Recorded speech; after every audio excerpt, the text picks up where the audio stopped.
È nato un bambino. La nascita è sempre fonte di speranza, è vita che sboccia, è promessa di futuro. E questo bambino Gesù è nato per noi.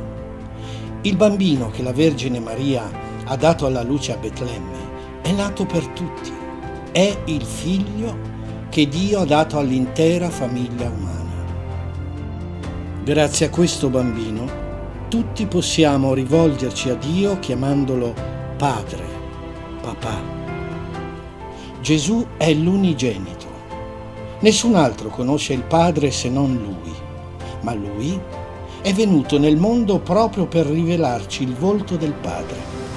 E così, grazie a questo bambino, tutti possiamo chiamarci ed essere realmente fratelli, di ogni continente, di qualsiasi lingua e cultura, con le nostre identità e diversità, eppure tutti fratelli e sorelle. Un bambino è nato per noi, è venuto a salvarci. Egli ci annuncia che il dolore e il male non sono l'ultima parola. Rassegnarsi alle violenze e alle ingiustizie vorrebbe dire rifiutare la gioia e la speranza del Natale. Gesù è nato in una stalla, ma avvolto dall'amore della Vergine Maria e di San Giuseppe. Nascendo nella carne, il Figlio di Dio ha consacrato l'amore familiare.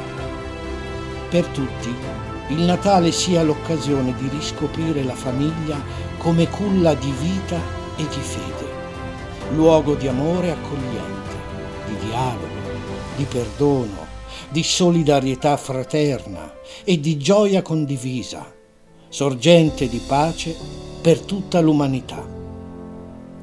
A Natale anche noi rinasciamo per annunciare a tutti la gloria di Dio, la salvezza e la fraternità.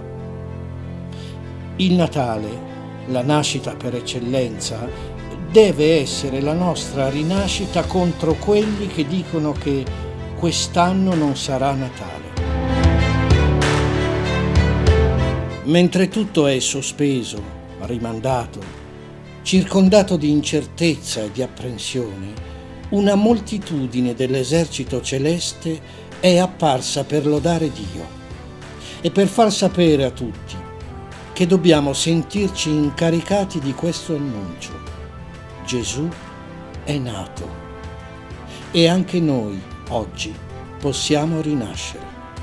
Poiché in quella notte è nato il Salvatore, la gloria del Signore avvolge di luce la vita e ora è offerta la salvezza.